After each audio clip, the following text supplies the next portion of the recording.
Donc, c'est un privilège que toi et moi, nous avons d'être dans la présence de notre Dieu. Et ce matin, j'aimerais que chacun d'entre nous réalise cela. Et je vais commencer donc mon message. Déjà, je vous salue dans le nom précieux de Jésus-Christ. Je bénis le Seigneur pour tous les visages que je vois. Je rends grâce à notre Dieu pour le réveil qu'il nous a accordé. Le souffle de Dieu vient de lui. Le souffle vient de Dieu. On va dire ça comme cela. Mais je vais commencer mon message en citant le psaume 138. On peut nous l'afficher, le psaume 138. Je vais lire quelques versets de ce psaume. Je te célèbre de tout mon cœur. Je chante tes louanges en la présence de Dieu. Je me prosterne dans ton saint temple. Je me prosterne dans ton saint temple à cause de ta bonté et de ta fidélité. Car ta renommée s'est accrue par l'accomplissement de tes promesses. Amen. Bien-aimé, le titre de mon message ce matin, c'est que Dieu tient toujours promesse, tient toujours ses promesses. Blablabla. Il y a quelques mois, mais le Saint-Esprit me met à cœur de pouvoir ramener ce sujet pour nous fortifier tous ensemble. Il y a un cantique qui est sorti tout à l'heure qui dit « Nous apercevons de loin notre Canaan spirituel, les cieux, avec le Seigneur éternellement. » Et cela doit nous donner la force de continuer la marche. Et la deuxième partie de ce verset qui s'affiche, il dit « La renommée de Dieu s'est accrue par l'accomplissement de ses promesses. » Et cette parole nous distingue de ce que Dieu est. Et la Bible dit que Dieu est fidèle. Dieu, son nom est fidèle. La Bible dit dans Apocalypse que le nom de Jésus, c'est fidèle et véritable. Quand quelqu'un est appelé fidèle, il ne peut pas être infidèle. Il est fidèle. Et la renommée de Dieu s'est accrue par l'accomplissement de ses promesses. Bien-aimé, ce matin, j'aimerais te dire que le Dieu que tu sais, que tu suis, tu as parfois l'impression qu'il ne t'entend pas. Tu as l'impression qu'il ne t'écoute pas. Ou bien qu'il n'accomplit pas les requêtes que tu présentes devant lui. Alors, je peux te dire que Dieu est vrai. Et il n'y a pas de mensonge en lui. Et Dieu est juste. Et Dieu est fidèle. Alors, s'il ne le fait pas, soit ce n'est pas son temps, soit ce n'est pas sa volonté. Et ça, ce n'est pas par rapport à ta requête que je dis cela. Mais Dieu, sur sa propre parole, il s'engage. Il s'engage et il dit, j'accomplirai toute ma volonté. Il va dire en Jérémie, ce texte que vous connaissez parfaitement, Jérémie chapitre 1, le verset 12, il va dire à Jérémie, il dit à Jérémie qui est un, bon, on va dire selon les traditions, on dit que Jérémie était un adolescent ou bien bon, est-il qu'il était jeune, non marié. Il dit, je t'ai choisi depuis le vent de ta main pour que tu sois prophète des nations. Jérémie dit, mais prophète, ça veut dire qu'il faut savoir parler. Il dit, je ne sais point parler. Je suis un enfant. Ainsi de suite. Il donne toutes sortes d'excuses. Dieu dit, moi, je ne choisis pas au hasard. Et quand moi, je dis quelque chose, dans le verset 12, il va lui dire, dans le verset 11, il dit, regarde, qu'est-ce que tu vois? Et puis il dit, mais je vois une branche d'amandier. Est-ce que vous croyez qu'il y avait un amandier? Il n'y avait pas d'amandier. Les prophètes dans l'Ancien Testament sont appelés les voyants. Si Dieu dit que je t'ai choisi comme prophète des nations, il faut qu'il voie pour pouvoir parler. Et Dieu lui dit, qu'est-ce que tu vois? Je vois une branche d'amandier. Les autres ne voient pas, mais toi tu vois. Tu vois? Moi je veille sur ma parole pour l'accomplir. Alléluia. Il lui dit encore, regarde, qu'est-ce que tu vois d'autre? Il dit, je vois. Il dit, voilà. Tu vois que tu vois? Tu ne te rends même pas compte que tu es en train de voir déjà. Moi, j'accomplis, je veille. C'est-à-dire qu'ils n'avons pas un ange pour veiller, mais Dieu lui-même veille sur sa parole pour l'accomplir. C'est un sujet de consolation pour toi et moi. Et alors, si on dit que la renommée de Dieu s'est accrue par l'accomplissement de ses promesses, toi et moi, nous devons alors simplement nous dire, quelles sont les promesses de Dieu? Alors, il y aura trois choses que nous allons voir. Quelles sont les promesses? Est-ce que Dieu est digne de confiance? Oui, il est digne de confiance. Nous allons répondre très rapidement à cette question. Deuxième chose, quelles sont ses promesses? Si nous les connaissons, alors la troisième chose, c'est appuyons-nous sur ses promesses, simplement. Alléluia. Bien-aimé, suivre Dieu, c'est ça. Il dit à Abraham, je donne des illustrations encore, je truffe un peu mon message avec des illustrations. Il dit à Abraham qui était bien, avec des serviteurs, il avait beaucoup de biens et en Mésopotamie, et puis il dit, sors de la maison de ton père. Je vais t'amener sur une terre que tu ne connais pas. Et puis il sort, sans savoir où il allait. Mais il a dit, fais-moi confiance, je vais t'amener quelque part. Et la Bible dit qu'Abraham va lui faire confiance. Vous connaissez la marche d'Abraham, avec des hauts et des bas, beaucoup de hauts, et des bas également. Et la Bible n'a pas caché les bas d'Abraham également.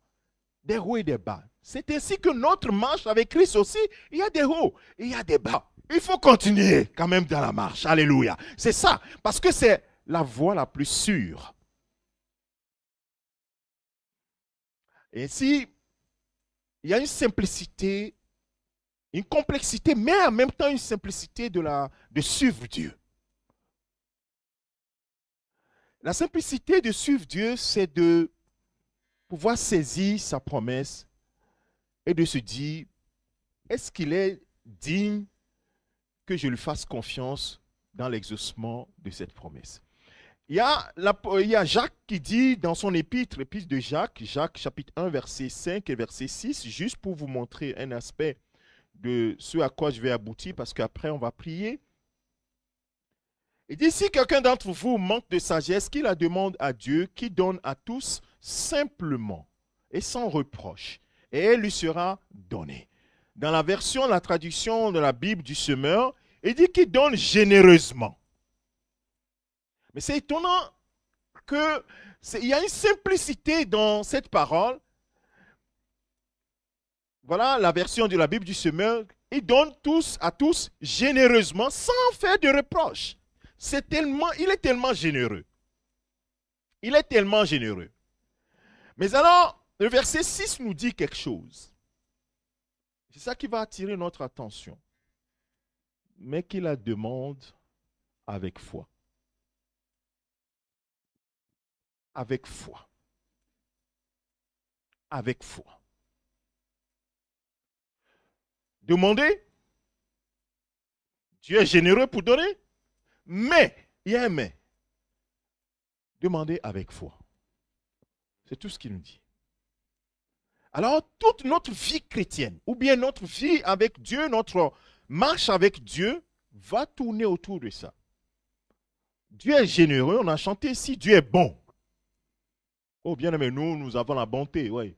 Nous sommes bons parfois nous ne sommes pas bons. Mais Dieu est bon. Il est appelé bonté. Dieu est bon. Il est miséricordieux, compatissant. Je vous ai dit ici plusieurs fois, quand Moïse dit, Dieu, révèle-moi ta gloire, je vais te connaître. Il dit, ok, je vais te montrer ma gloire. Je vais te cacher quelque part et puis je vais passer. Bon, ok. Et Moïse, peut-être se dit, je vais le voir. Il a une forme telle. Mais non. Dieu passe et il va proclamer son propre nom. Alors, ça veut dire quoi? On ne connaît pas son nom. On ne connaît pas ses manifestations, ce qu'il est. Et si tu ne le connais pas par ce qu'il est, tu ne peux pas le suivre. C'est pourquoi dans Exode chapitre 34, où l'histoire est racontée, il dit, il appelle son nom Éternel, Éternel. Il existe par lui-même. Il avait déjà dit à Moïse dans le buisson ardent que je suis celui qui est. Je n'existe pas, je n'ai ni commencement ni fin. J'existe par moi-même. Il dit, je vais faire passer toute ma gloire. Et il va proclamer le nom Éternel, Éternel, Dieu miséricordieux et compatissant, riche en bonté et en fidélité, ainsi de suite, ainsi de suite. Vous pouvez lire ce texte-là, c'est ça. Je fais grâce à qui? Je vais faire grâce à Dieu. Dans le verset 34, là, il proclame, hein, dans le chapitre 34, il dit, Éternel, Éternel, Dieu compatissant, miséricordieux. Donc, il proclame son nom. Savez, qu'est-ce qu'il veut dire à Moïse? Il faut me connaître par mon nom. Il faut me suivre par mon nom. Pas ce que je suis. Pas ce que toi tu penses, mais ce que moi je suis. Alors ce matin, je te pose la question. Qui est-il pour toi? Comment le connais-tu?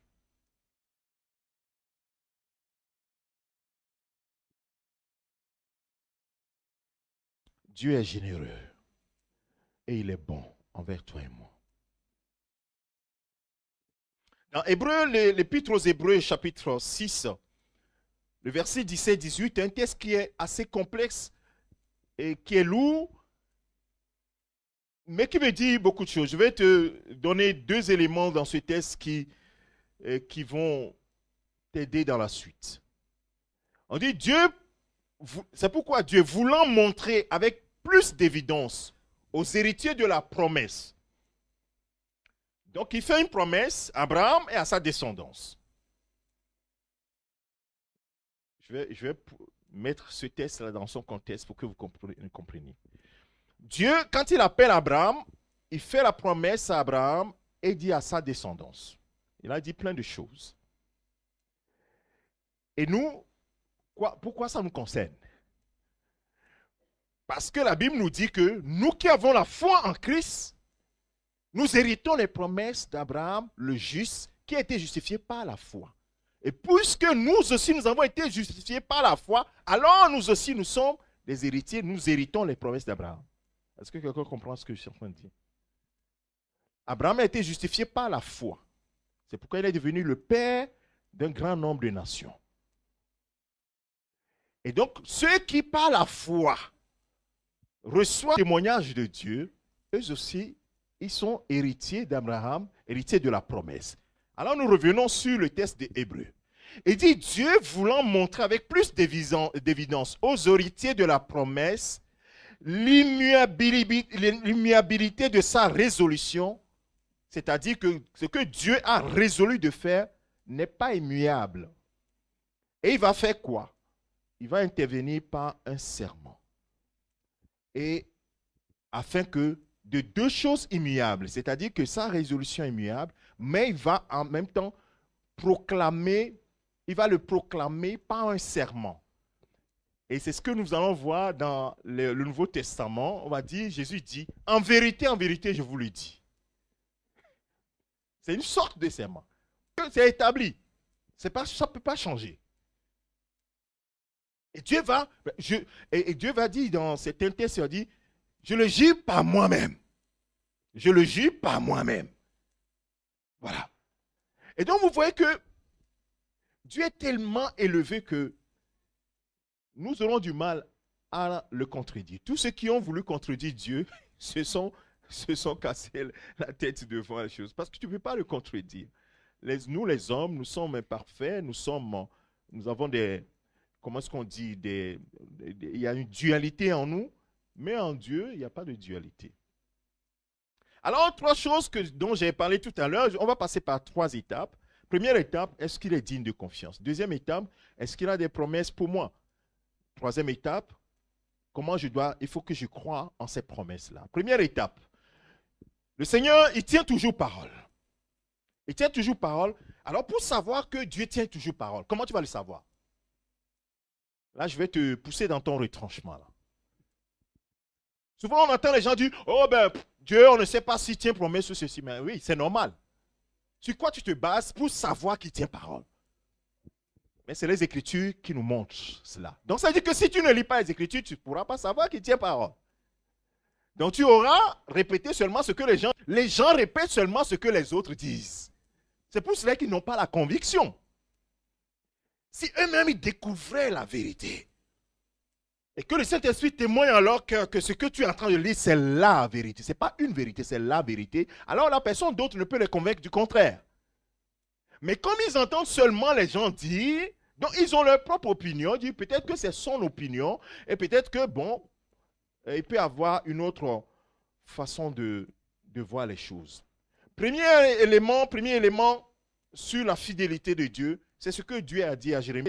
Je ne vais pas reciter Jérémie chapitre 1 verset 12. Il dit, moi-même je vais sur ma parole pour l'accomplir. Alors toi et moi, est-ce que nous veillons sur notre parole pour l'accomplir? Combien de fois, peut-être que dans cette semaine, tu as fait une promesse à quelqu'un, est-ce que tu l'as tenue? Tu ne peux pas tenir puisque tu es un homme.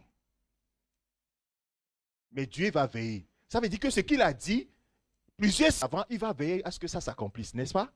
Il dit à Jérémie, il dit à Isaïe. Il dit à Isaïe, la jeune fille tombera, une jeune fille vierge tombera enceinte. Et donnera naissance à un enfant, qu'on appellera Emmanuel, Dieu parmi nous. Les gens disent, mais c'est quoi cette histoire-là? Dieu va veiller sur cette parole. Et il va parler à Isaïe de comment il va souffrir. Il dit, la domination sera sur son épaule. Comment il va souffrir? Comment on ne va pas briser ses os? Oh, les détails. Oh, Dieu est dans les détails. On ne va pas briser ses os. On va tirer au sort son vêtement. Et même là où il est né, là, ça a été déjà dit. Dieu l'a dit. Il sera né où? Et comment ça va se passer? Comment on va tirer sa barbe? Si tu lis ça et que tu ne crois pas que Dieu tient promesse, alors tu dois demander que le Seigneur change ton cœur. Parce que tu auras un cœur alors dur qui doit être régénéré. Les détails. Il dit, on a tiré ma barbe. Et dans le Nouveau Testament, ils ont tiré sa barbe. Ils ont tiré au sort son vêtement. Et ils ont mis son sépulcre parmi les méchants. Ainsi de suite.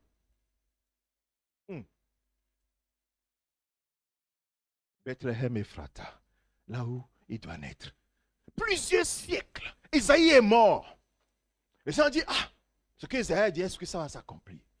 Un beau jour, l'ange Gabriel qui apparaît à Marie et dit, ce que Isaïe a dit, plusieurs siècles avant, maintenant je vais l'accomplir. Waouh! Dieu veille sur sa parole pour l'accomplir. Il dit à Abraham, la Bible dit qu'il était en train de discuter avec Abraham et soudainement, il y a des frissons, il y a comme l'ombre noire qui s'est abattue sur Abraham. Et puis une frayeur. Il dit, je vais te révéler quelque chose. Ta descendance ira en captivité pendant 400 ans. Et après ces années, je vais les délivrer avec une main puissante. Abraham n'avait pas encore d'enfant. Abraham n'avait pas encore d'enfant. Mais il lui dit, Dieu voit déjà la descendante d'Abraham. Alléluia, bien-aimé de Dieu. Quand Dieu fait la promesse, il voit déjà l'exaucement. C'est pourquoi il s'étonne. Mais il dit, mais pourquoi tu as peur? Parce que moi, je vois déjà la chose accomplie. Et donc, en fait, la foi, c'est pourquoi on dit que la foi, c'est une ferme assurance des choses qu'on espère et la démonstration de ce qu'on ne voit pas. C'est-à-dire que voir la chose avec le regard de Dieu. Pas le regard de l'homme. Tu vois, je ne peux pas voir derrière le mur là. Ça, c'est le regard de l'homme. Mais Dieu, lui, voit des siècles après. Et donc, quand il fait la promesse, il voit déjà l'exaucement. Parce qu'il est impossible que Dieu parle et que ça ne s'exauce pas. Il est impossible. Et il dit à Abraham, tu n'as pas encore d'enfant si je suis. Donc, Abraham, vous savez l'histoire. Il dit, que Eliezer de Damas, qui est dans ma maison, soit ma descendante. Il dit, non, laisse cette histoire. Tu auras un fils. Moi, vieux comme ça, j'aurai un fils comment? Ainsi de suite, ainsi de suite. Et vous connaissez l'histoire jusqu'à ce que les enfants de Isaac soient nés, Jacob soit choisi entre lui et son frère, les 12 fils d'Israël, de Jacob. On se dit, mais comment ça va s'accomplir? Ils vont aller en captivité où? Et on voit le petit Joseph que ses frères disent, on va l'attraper, le rêveur là. On va le mettre dans le puits. Mais il ne va pas rester dans le puits. Parce que la parole de Dieu doit s'accomplir. Et donc, on dit non, on ne va pas le tuer. On va le vendre. On va le vendre à qui? Aux gens qui sont en train d'aller en Égypte. Ok. Ils arrivent en Égypte. Mais comme David et Joseph doivent s'asseoir à côté de Pharaon, mais il faut qu'il soit dans la maison, qu'il soit proche de la maison de Pharaon. On ne va pas le vendre dans n'importe quelle maison, on va le vendre aux collaborateurs de Pharaon. Waouh! La main de Dieu. La main de Dieu est grande. Oh, oh, la main de Dieu est grande. Oh, oh, la main de Dieu est grande. C'est vrai. Oh, la main de Dieu est grande. Oh, bien aimé, si tu ne crois pas à cette parole-là, alors, je ne sais pas ce que je peux te dire. Sa main est grande. Ce que je suis en train de vous raconter, c'est des années. Joseph, depuis jusqu'au temps où il va devenir gouverneur en Égypte, il a passé 13 ans dans ce tourment. La maison de Potiphar. Mais ce n'est pas suffisant. Dieu dit, mais, ok, tu vois comment on se comporte dans un palais? Tu vois le serviteur du pharaon? Dans sa maison, il doit se comporter aussi comme un serviteur de Pharaon. Vous voyez, les choses sont à leur place, on doit manger d'une manière. Donc, il voit comment ça se passe. Alléluia. Mais ce n'est pas suffisant. Dieu dit, mais comment je vais le mettre devant le palais, dans le palais? Ben, il faut qu'il soit emprisonné à côté des gens qui sont encore les collaborateurs proches de Pharaon. Donc, Dieu va permettre toutes ces choses. Vous voyez, le mal que l'ennemi a prévu, Dieu va le changer en bien. Alléluia. La femme de Potiphar se disait, oh ben je l'ai envoyé en prison. Non, tu l'as envoyé sur le trône. Tu ne l'as pas envoyé en prison, tu l'as envoyé. Encore, tu es en train de le pousser dans son élévation. Bien-aimé de Dieu, c'est pourquoi parfois il y a certaines pleurs. Pleurons, mais regardons au Seigneur. Parce que peut-être ces pleurs-là, tu sens la douleur. Mais peut-être que c'est par cette voix que le Seigneur est en train de t'élever sans que tu ne le saches. Est-ce que quelqu'un dit amen à cela? Joseph il se dit, mais comment, quelle injustice? Je me retrouve en prison. Je n'ai rien fait. Mais Joseph, il faut que tu sois dans cette prison. Il faut que tu parles avec les chansons du roi. Il faut que tu puisses discuter avec lui. Lui qui parle aux oreilles du roi. Pour qu'un jour, lorsqu'on demandera d'après quelqu'un, que celui-là puisse dire, j'ai entendu parler de quelqu'un. J'avais côtoyé dans la prison un jeune homme. Ben oui, il fallait ça. C'est pourquoi quand les frères de Joseph, après qu'il soit gouverneur de l'Égypte, les frères viennent et disent, ah, nous avons fait mal de te vendre. Donc maintenant, nous sommes à ta merci. Tu peux nous mettre en prison, tu peux nous faire le mal que tu veux parce que notre père est décédé. Nous avons dit à notre père que ben, vraiment, nous avons fait du mal à Joseph. Maintenant qu'il est mort, maintenant fais de nous ce que tu veux. Tu auras raison. Si tu nous mets en prison, tu nous tapes, tu nous fais ceci. Il dit non, mes frères, vous n'avez pas compris. Non, ce que vous avez fait, vous ne m'avez pas fait du mal. Mais Dieu vous a utilisé pour me pousser à être le gouverneur d'Égypte. Pour ce jour que vous vivez, pour que je sois là pour vous accueillir, mes frères. C'était le plan de Dieu. C'est lui maintenant qui explique à ses frères. Alléluia. Bien-aimé, les pensées de Dieu ne sont pas tes pensées. Ses voix ne sont pas tes voix. Alors fais-lui simplement confiance. C'est tout ce qu'il te demande. Il ne te demande pas autre chose. Donc il est digne de confiance, frères et sœurs. Alors, ce peuple qui a été en captivité, comme Dieu l'a dit à Abraham, avant même que le fils d'Abraham ne soit né et que la descendance n'arrive, il dit, je vais les sortir avec une grande main puissante. Et c'est ce qu'il va faire. Il va les sortir avec la main puissante. Et la Bible dit que quand l'armée de l'Égypte s'est noyée dans la mer Rouge, tous les autres peuples dans l'entour, ils ont entendu. Ils disent, waouh! C'est parce que c'était une armée puissante dans la région à l'époque. Et l'histoire a continué. Le peuple a marché dans le désert. Moïse est parti. Josué a fait traverser le Jourdain, a fait rentrer le peuple sur la terre promise. Et Josué va dire quelque chose qui nous interpelle. Josué chapitre 21, verset 45. Josué, il était à côté de Moïse. Il a vu, il a assisté Moïse. Il a vu les choses qui se sont passées. Comment le Seigneur a promis des choses et qu'il a fait. Et quand lui aussi, il a pris la relève, ce que Dieu lui a dit, fortifie-toi, prends courage, ainsi de suite, je vais faire réussir tout ce que tu entreprendras. Et il va dire au peuple. Et c'est là où il va dire une fameuse parole que beaucoup de chrétiens connaissent. Je vais d'abord lire celui-là. de toutes les bonnes paroles que l'Éternel avait dites à la maison d'Israël, aucune ne resta sans effet. Toutes s'accomplirent. Toutes. Il n'y a pas une qui ne s'est pas accomplie. Voilà le Dieu que nous servons. Voilà le Dieu que tu sers. Voilà le Dieu que tu es venu adorer ce matin. Le Dieu qui existe. Et là, quand Josué dit cela, il a de l'expérience. Il a pris de l'âge. Donc il a marché avec Dieu. Il a vu la fidélité de ce Dieu. Alors il prend le peuple d'Israël à témoin. Il dit, je vais mourir bientôt. Mais je vais mettre ce caillou-là comme témoin contre vous. Choisissez aujourd'hui parce que j'ai vu comment vous clochez vers les idoles et vers Dieu. Idole un peu vers Dieu. Vous murmurez après Dieu, vous aimez Dieu. Vous murmurez après Dieu, dit ça là, moi je ne suis pas avec vous comme ça. Alors je mets cette pierre en témoignage contre vous. Choisissez aujourd'hui. Et ma maison là, nous avons choisi de servir l'Éternel. Alléluia. Yes. Arrivé à un moment, mon frère, ma soeur, il faut que tu choisisses. Hein? Personne ne choisira à ta place. Il faut que tu choisisses. Il dit, moi et ma maison, nous avons choisi de servir l'Éternel. Maintenant, vous, choisissez qui vous voulez servir. Je vous connais. Je connais votre malice. Et comme ils ont vu cela, ils disent, oh oui, nous aussi, nous avons suivi. Il dit, hey, si vous choisissez vraiment de suivre Dieu, soyez fidèles à lui.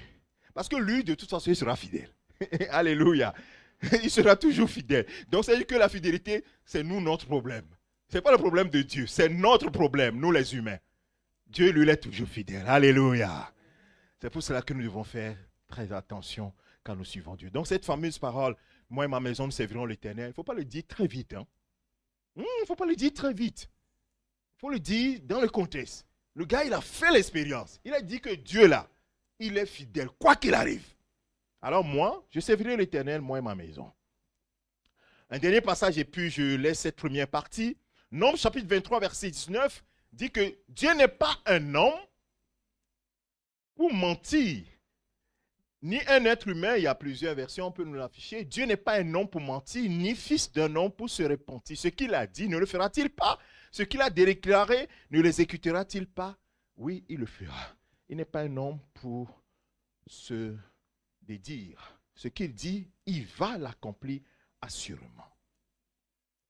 Il y a dans cette fidélité, bon, on va continuer. Et donc, la deuxième chose que je vous ai dit, c'est les promesses de Dieu. Les promesses de Dieu, première chose, j'ai dit que d'abord, c'est la fidélité de Dieu. Il faut que tu sois calé là-dedans. Plusieurs fois, j'ai dit ici qu'il y a une question en tant que chrétien que tu dois trancher dans ta vie. Si tu ne tranches pas, cette question va te revenir à chaque fois. La question, elle est celle-ci. Est-ce que Dieu t'aime? Donc, je te pose la question. Est-ce que Dieu t'aime? Bon, il est écrit dans Jean chapitre 3, verset 16. Dieu a tant aimé le monde.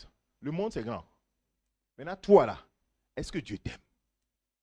Cette question-là, si tu ne la tranches pas dans ta vie, à chaque fois, elle va te revenir. Il faut que tu la tranches une fois pour tout dans ta vie. L'amour de Dieu, moi, je ne me pose pas la question de savoir si Dieu m'aime ou ne m'aime pas. Parce que cette question, je l'ai tranchée il y a très longtemps. Cette question ne me vient même plus à l'esprit. Souvent, les gens voient l'amour de Dieu au travers les choses qu'ils vivent ou ne vivent pas. Non. Non. Nous, les hommes, c'est comme ça qu'on aime. On aime en fonction des circonstances. Vous voyez, c'est pourquoi lors des mariages, on dit souvent aux frères, surtout c'est les frères qui, bon, les sœurs aussi. Donc, les gens disent quoi? Des paroles mielleuses. Oh, tu es mon soleil. Oh, je vais vivre avec toi. Tout ça là. Donc, les plus expérimentés sont là en train de regarder. Eh, frère. Ben, un jour ici, il y a un frère qui disait ça, et puis un autre frère qui est derrière, il dit, hey, mon frère, il ne faut pas aller trop vite. Parce que ça sent quoi? L'expérience. Mais oui, notre amour dépend des circonstances. Celui que tu dis, je ne peux pas vivre sans lui là. Demain, tu dis, mais qu'est-ce qu'il fait à côté de moi? Vous voyez? Ça, c'est nous, ça. C'est l'homme. L'homme est comme ça. Mais Dieu, la Bible dit que son amour ne peut pas changer. Son amour ne change pas. Même si tu es méchant, il t'aime. Si tu es bon, il t'aime. Ça ne dépend pas des circonstances. Vous voyez? C'est ça la différence. Donc, il faut que tu tranches cette question de l'amour de Dieu pour toi. Dieu m'aime. Un point, un trait. Je souffre, Dieu m'aime. Je suis heureux, Dieu m'aime. Je suis ceci, Dieu m'aime. Alléluia. Est-ce que tu as déjà tranché cette question? Sinon, pense-y. Il faut que tu tranches cette question. Alléluia. Et donc, la seconde chose, c'est les promesses de Dieu. Et pour cela, j'aimerais citer un seul texte que le Saint-Esprit m'a mis sur le cœur. Romains chapitre 4. Romains chapitre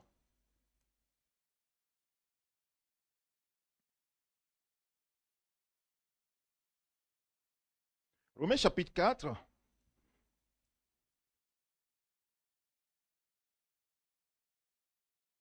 Je vais lire à partir du verset 17. J'aurais pu aller, le temps me presse, j'aurais pu aller plus haut, mais je vais lire à partir du verset 17. Alors, c'est Dieu qui parle à Abraham. Je t'ai établi père d'un grand nombre de nations. Il est notre père. Voilà la promesse que Dieu a dit.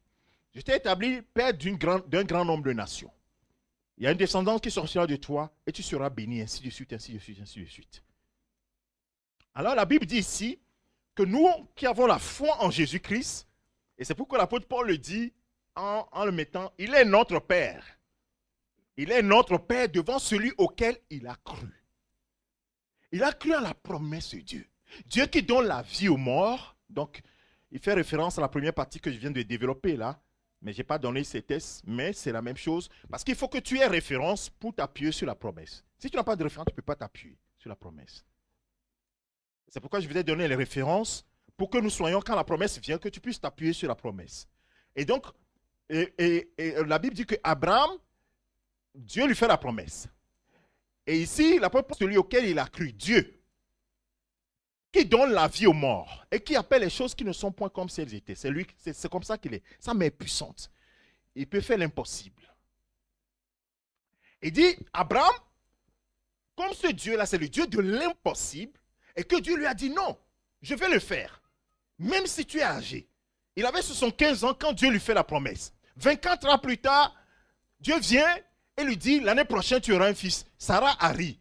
Et tout ça. Donc, il y avait tout pour... Il dit, mais moi, je suis à 99 ans, quoi. Et Sarah, elle avait 89 ans. Mais quand tu nous avais dit ça, bon, on pouvait encore espérer. Mais là, on a encore vieilli. Et si la Bible dit que espérant contre toute espérance. Voilà la marche avec Dieu. Il faut toujours espérer contre toute espérance. Tout le naturel te dit non, il ne faut pas croire. Mais tout le surnaturel crie haut, crois en Dieu. Tout le naturel te dit non, parce qu'il était vieux, il ne peut pas faire d'enfant. Sarah, bon, peut-être que l'homme encore, mais Sarah, elle est... Ça veut dire que la ménopause multipliée par 2, 3, quoi. Par 2. Il dit, espérant contre toute espérance, il crut. En sorte qu'il devait père d'un grand nombre de nations, selon ce qui lui avait été dit, telle sera ta postérité. C'est ça la promesse. Il s'est appuyé sur cette prospérité et cette promesse du Seigneur et il a cru. Et la parole de Dieu dit dans le verset 19, et sans faiblir dans la foi, il ne considéra point que son corps était déjà usé, puisqu'il avait près de 100 ans, et que Sarah n'était plus en état de faire des enfants. Il ne douta point par incrédulité au sujet de la promesse de Dieu. Mais il fut fortifié par la foi, donnant gloire à Dieu. Et ayant la ferme conviction que ce qu'il promet, il peut aussi l'accomplir. Alléluia. Oh, j'aime tellement ce texte. J'aime tellement ce texte. Oui, il peut aussi l'accomplir. Ce qu'il promet, il peut aussi l'accomplir. Si tu as quelque chose à retenir ce matin, ce que Dieu promet, il peut aussi l'accomplir. Alors ne doute point. Même si les circonstances te disent le contraire, ne doute point mon frère. Ne doute point ma soeur. Parce que ce que Dieu dit, il l'accomplira assurément. Et il a donné plein de promesses pour Israël. Il a donné plein de promesses également pour l'Église. Puisque les promesses pour l'Église, par exemple, Jésus dira, je bâtirai mon Église, les portes de l'enfer ne prendront point contre elle. C'est une promesse extraordinaire du Seigneur sur laquelle nous devons vraiment nous tenir fermement. Et il a promis également qu'il enlèvera son Église au dernier jour. Mais aussi, il a donné la promesse pour chacun d'entre nous. La promesse pour des choses de ce temps-ci et la promesse des choses à venir. Et il nous a donné la promesse du salut, le salut de notre vie, ou bien la vie éternelle. C'est une promesse. Il dit, quiconque croit en lui sera sauvé. Quiconque invoquera le nom du Seigneur, Romains chapitre 10, sera sauvé. Dieu est généreux pour pouvoir accomplir cela. Donc, c'est promesse pour chacun d'entre nous. Et là, je vais m'appuyer là sur les promesses. Et là, je tombe sur la dernière. Je laisse sur la deuxième partie. La dernière partie sera très courte. Et sur les promesses, je vais citer quelques promesses.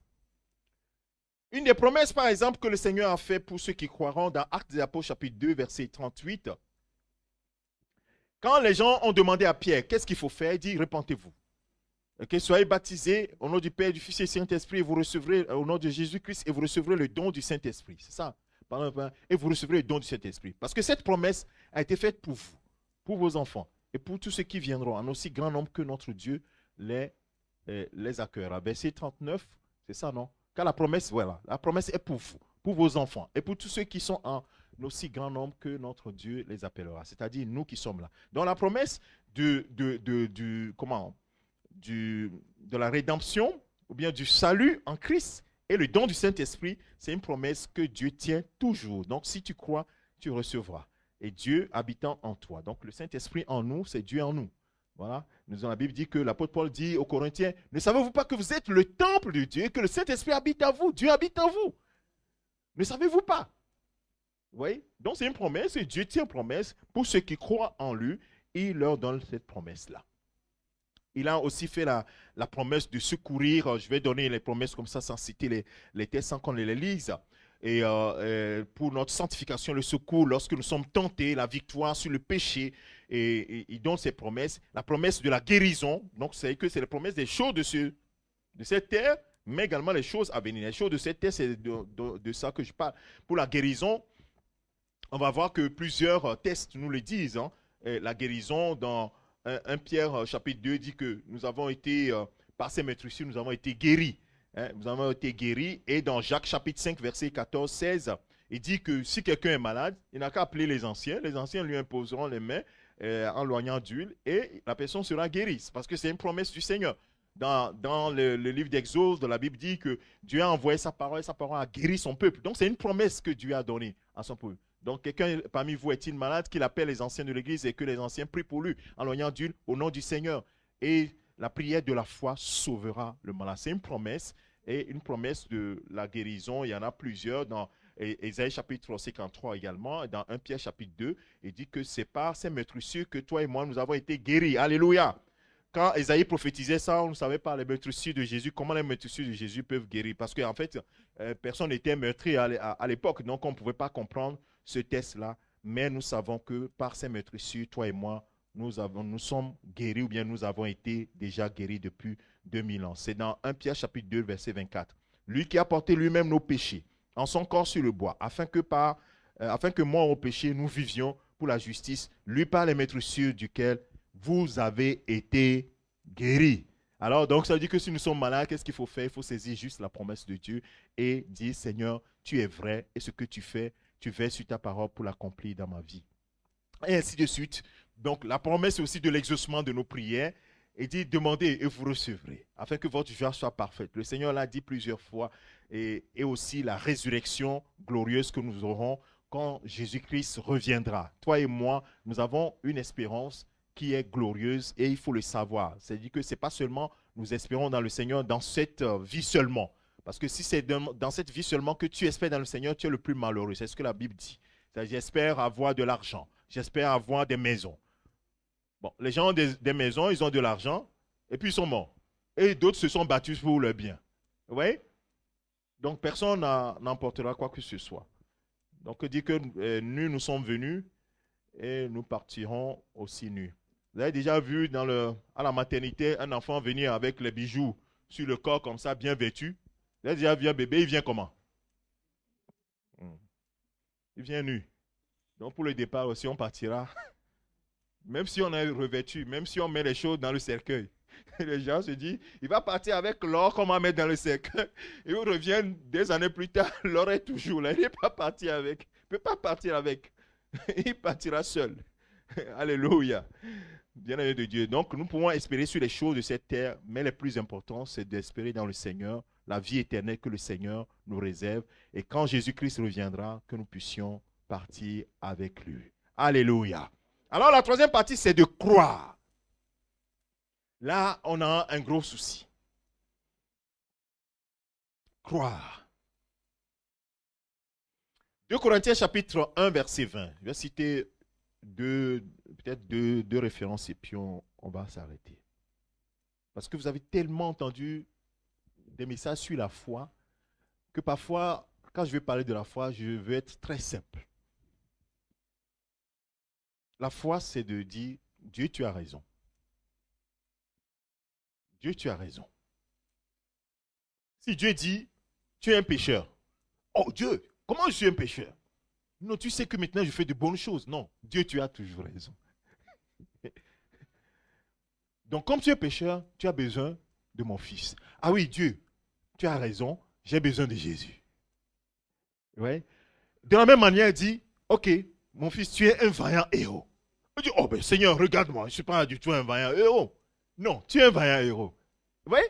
Ça va dans tous les sens. Vous voyez? Pour le salut, beaucoup de chrétiens, ils sont contents quand on leur dit, tes péchés te sont pardonnés.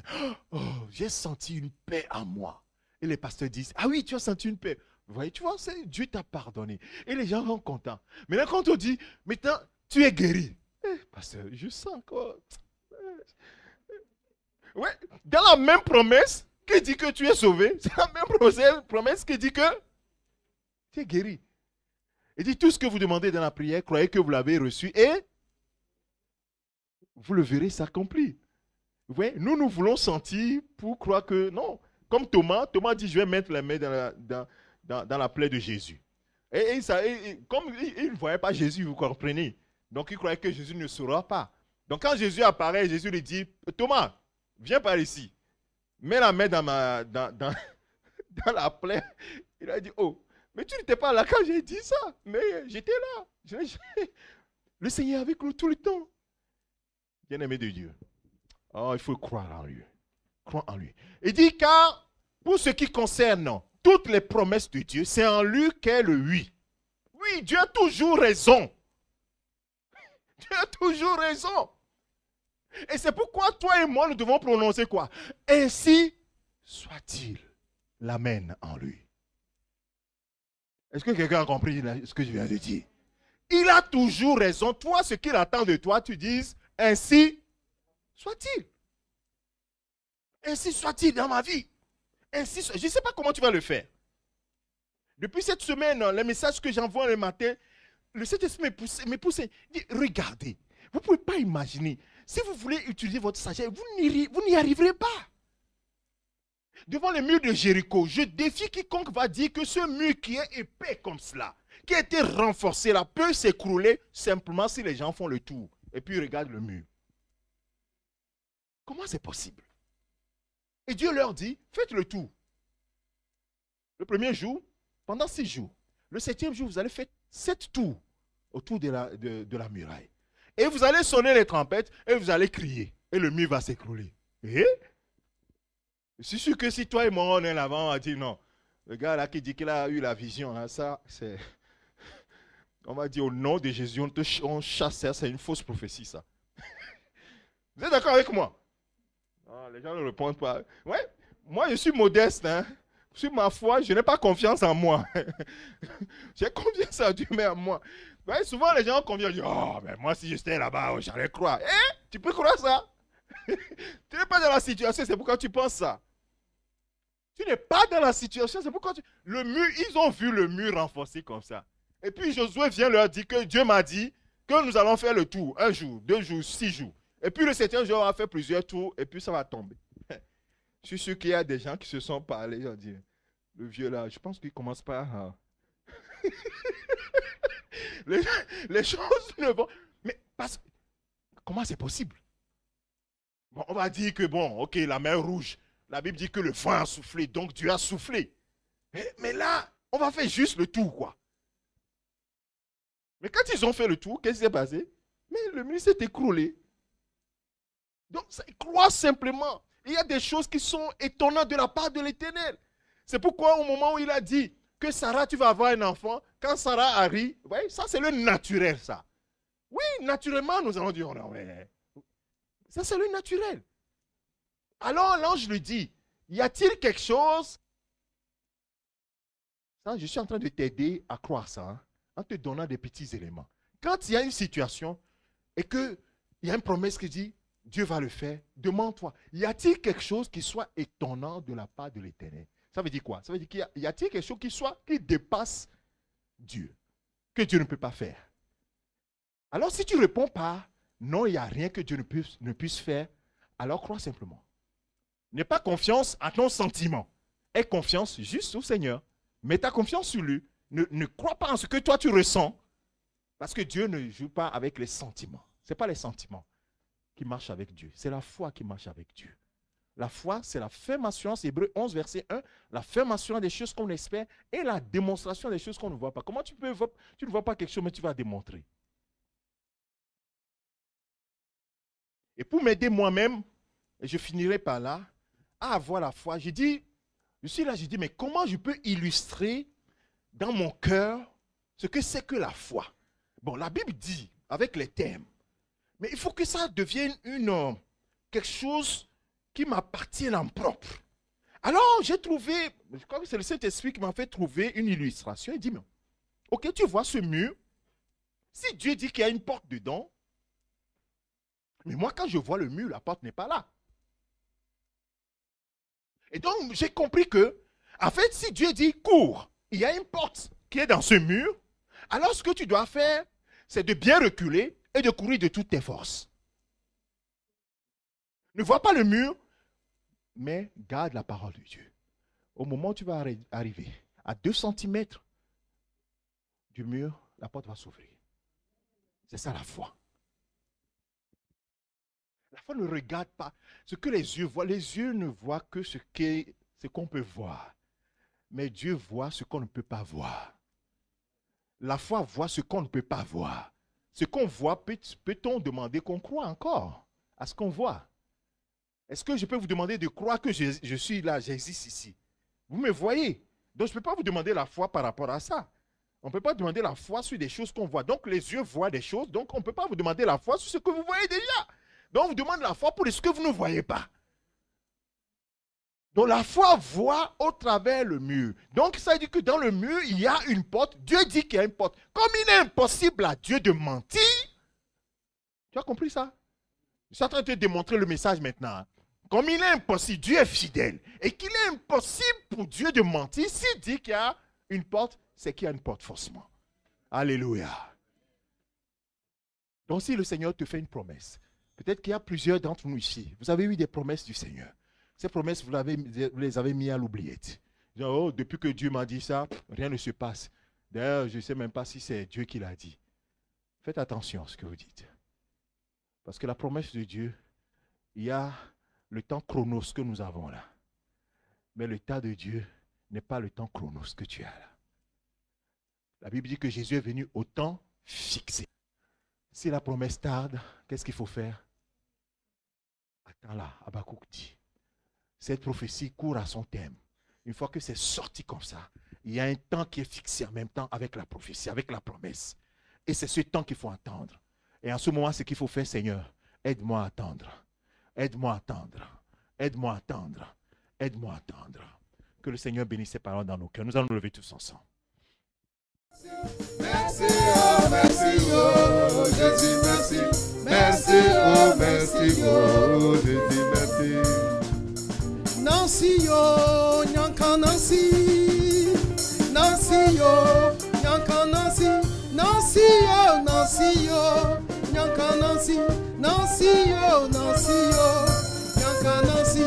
Nancy, Nancy, yo, nyanka Nancy. Nancy, yo, nyanka Nancy. Nancy, yo, Nancy, yo, nyanka Nancy. Nancy, yo, Nancy, yo, nyanka Nancy. Akme, akme, oh, Yesu akme, akme, akme, lo.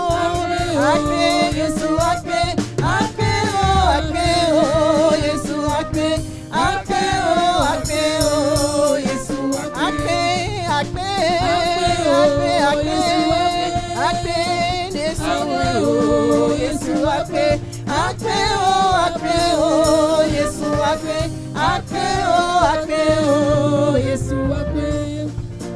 Merci, oh, ma Dieu, merci. Merci, oh, ma Dieu, merci.